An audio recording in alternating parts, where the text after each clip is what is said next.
Hey viewers, it's TVB. I'm here today making another video where I rank all the films I saw in a specific month from worst to best. It is the first day of September. I want to make this video sooner, but this week was just very busy for me and I apologize for that.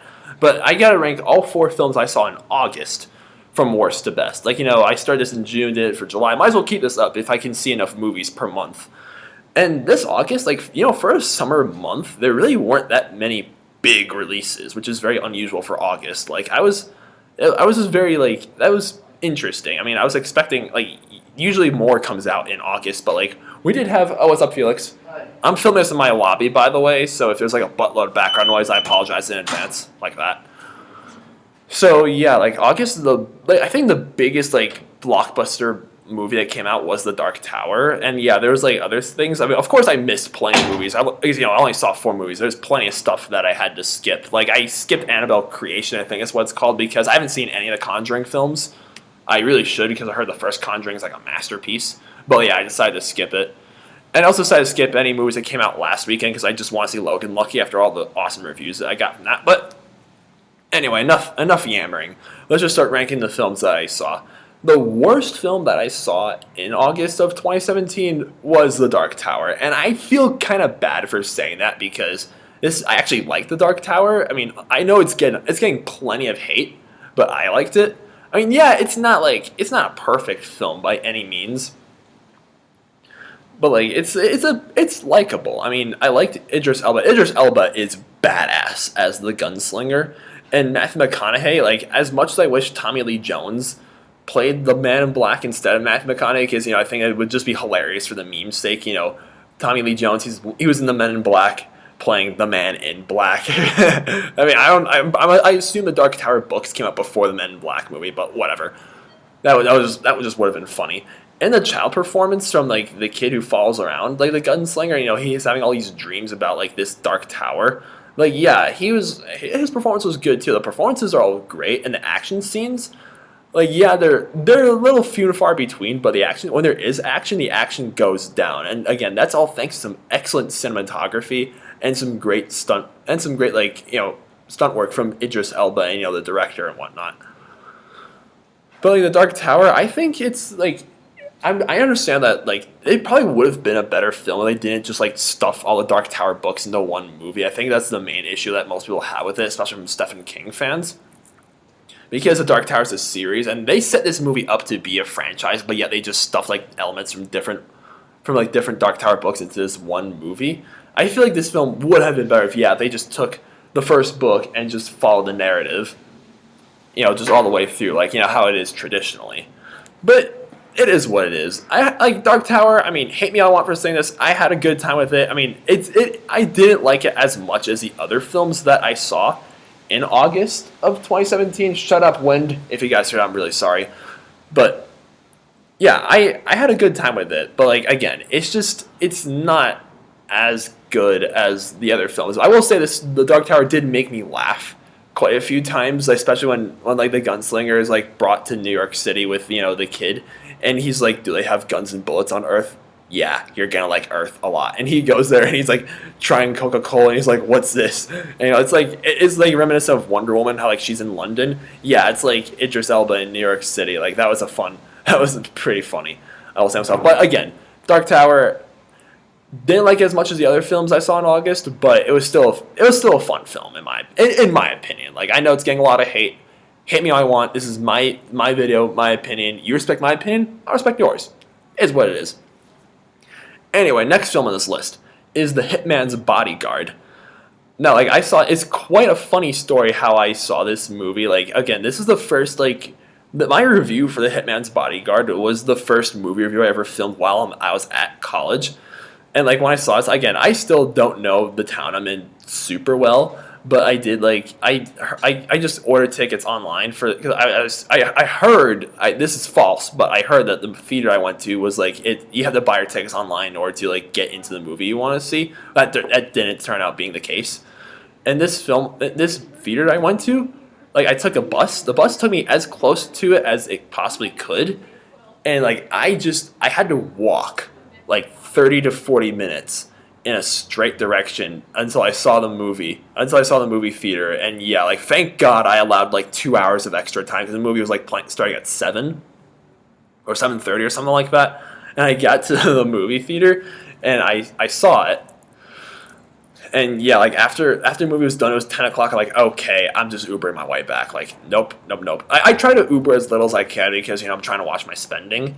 But like, I did find a movie theater closer to my campus that I found easier directions to and whatnot. So yeah, I'm just gonna go with that instead. It's a nice theater too. I'm very happy I found it.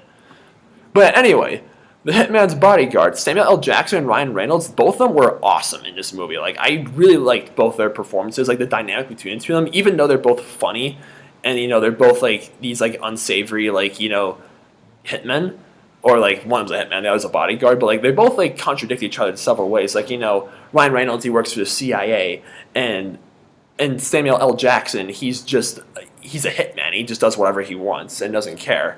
But like, they're both layered. Like they both have different intentions. Like Ryan Reynolds, like his performance, like in this film, remind me of Deadpool. Like I think he's just still on that vibe way too much because his like charisma in some scenes, I was just like, okay, dude, just save it for February when Deadpool 2 comes out. At least that's when I think Deadpool 2 comes out. Correct me if I'm wrong in the comments. But yeah, like also Salma Hayek gives a rather underrated performance in this film too. She's badass, and like she's Samuel L. Jackson's wife. It's always funny when like Samuel L. Jackson, like amidst all the motherfucker moments, like he's always like, he's has this level of sincerity with his like marriage and whatnot. And yeah, she's in jail, and like she has some of the best lines in the movie. This film, like it's an action comedy. It goes for like the humorous moments, and I was happy for that. Like it did succeed in making me chuckle at a lot of scenes. And the action scenes were fun. Like they were engaging, they were intense, they were. They compensated for the R rating. Like, I had a good time with it. And Gary Oldman is in this film, too. He plays the villain. I forgot to talk about this in my review, and I'm kind of embarrassed about that.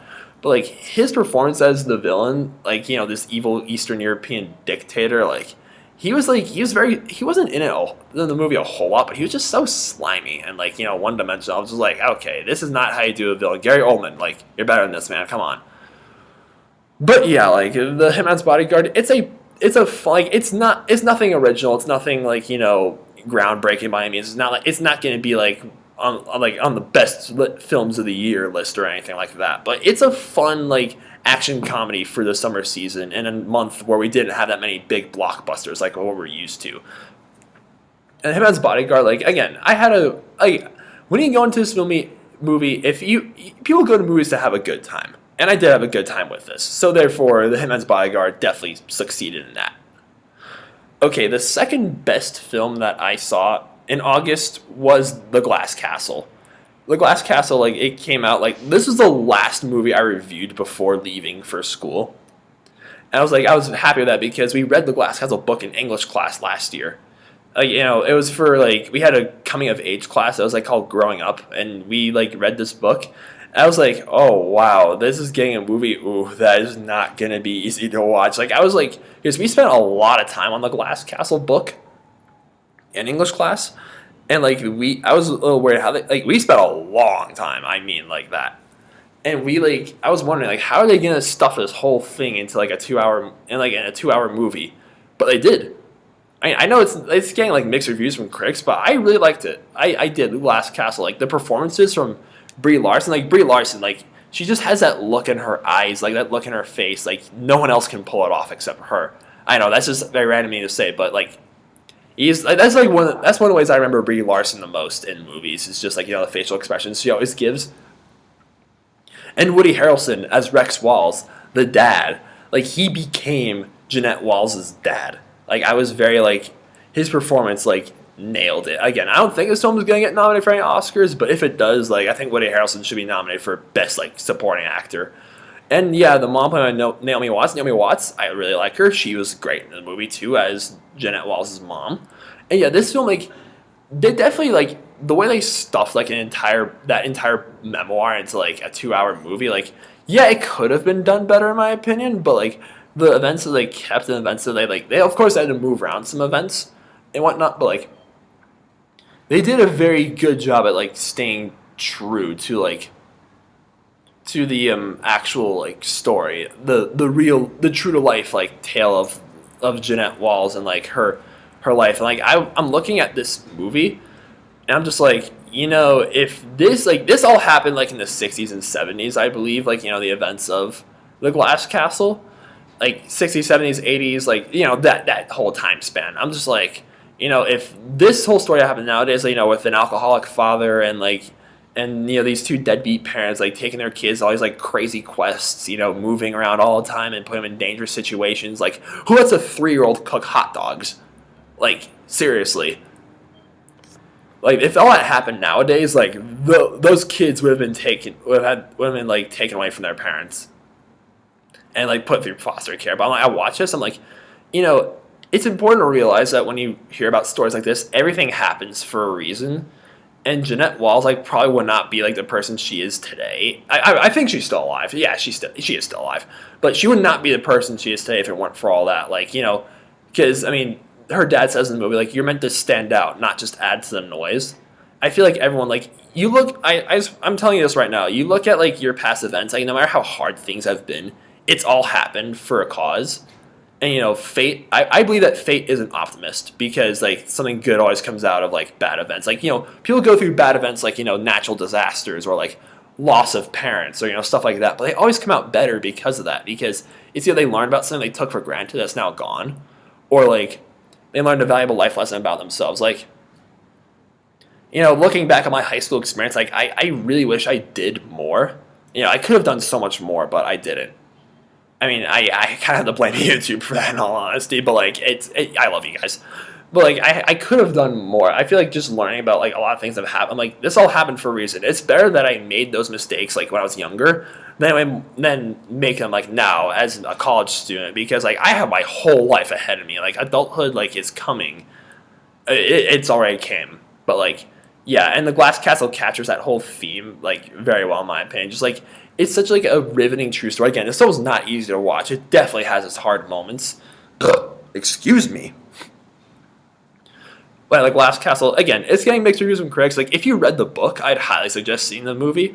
Or if you're just in for like a good like true story, of like a real life case that'll like make you say, oh my god, all this stuff actually happened. Like, yeah, the Glass Castle is definitely for you. I'd highly suggest reading the book. Like, again, not an easy book to read, but it's definitely worth reading, giving it a read.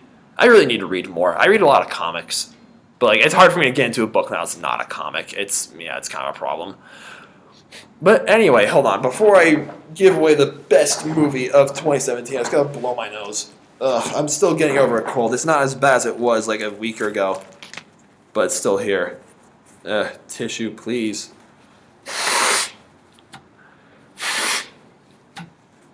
Sorry. But anyway, the best movie I saw in August of 2017 is Logan Lucky. This really should not be a surprise to people. This is like, I want to say it's the most critically acclaimed film of the month, and if it is, I won't be surprised.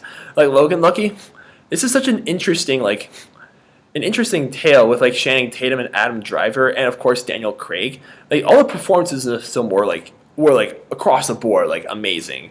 Even Stephen McFarlane's in this film. Like, his performance is unrecognizable. Like, it was unrecognizable to me, at least. Like, you guys probably could have caught it, but I didn't. And like, I love how Channing Tatum, like, he's really down on his luck, but like he's like gonna pull off a robbery, of this like whole Coca-Cola 660 like whatever car race it is. But like, he still cares about his family. He's still like shut up, and he still means well. And he just like, yeah, and he stands up for his brother, who's a bartender who lost, like, he's an Iraq war veteran who he lost his arm in the army. But yeah, like, the two of them, like, them and Daniel Craig, Joe Bang, oh my god, like, he's such a scumbag, but that's why we like him. Like, every scene Daniel Craig was in, like, it's cool that he traded his British accent for a country accent, because he was just, a lot of the best lines in the movie came from him. And, he's just like, he was definitely the most intriguing character in the entire movie. Like, when he's introduced, like, you're just locked into your seat because you're in for like a good time. And yeah, like, when they pull off this robbery, yeah, they're breaking the law, yeah, they're stealing money, but like, it was impossible not to root for them. You just gotta wonder, like, I love it when movies like challenge that theme, where they make you care about those who are fundamentally bad guys. people who are doing illegal scumbag things, but yet like you still root for them in the end. I like it when movies make you feel that way, because you don't want your villain to think of himself as the villain, even though they're not necessarily villains in this movie. They're still protagonists, but it still is what that is. And the cinematography in this film, like the director, forget his name, I believe is like he said like he's retired from filmmaking after this, or something like that. But yeah, like the cinematography in this movie like was fantastic, and the writing is sharp. It's a very fun film. I would want to learn to see how this movie was made. And yeah, this film is long, but like I'm saying that in a good way. Like there's a lot of like there's definitely plenty of intriguing stuff that happens. Like the stunt work, in some scenes was fantastic, and the direction was great. Logan Lucky, like if you haven't seen it, like I saw it a week late. I'm totally happy that I did. Like it's a very solid film and a great way to end off the summer season, in my opinion. Like September is here. But yeah, that was my list, viewers. And like September, I got some stuff to look forward to. There's gonna be another Lego movie, Lego Ninjago. I'm actually kind of excited. I'm excited for that, and I'm stoked to see it. And hopefully, I can see a movie tomorrow. I have no idea what comes out this weekend, or what has come out this weekend. I'll just have to look it up, I guess. It's September, it's the start of the fall month, and we're gonna get into Oscar season soon. Oh, that's gonna be interesting. But yeah, like we are like 3/4 of the way done with 20. Well, actually, no, more like 2/3 of the way done with 2017. Like at this point, at the end of September, we'll be 3/4 of the way through 2017. But yeah, I'm really excited to see it. Like September is gonna be a very bright month for me, hopefully, and for you guys as well. Thank you guys so much for watching. If you enjoyed this video, please give it a thumbs up. And also, I hope you enjoyed the Black Ops 3 gameplay. I have a lot of Black Ops 3 like videos I have sitting around my files I just don't know what to do with. So yeah, I hope you guys like that too. But yeah, thanks for watching. Have a wonderful day.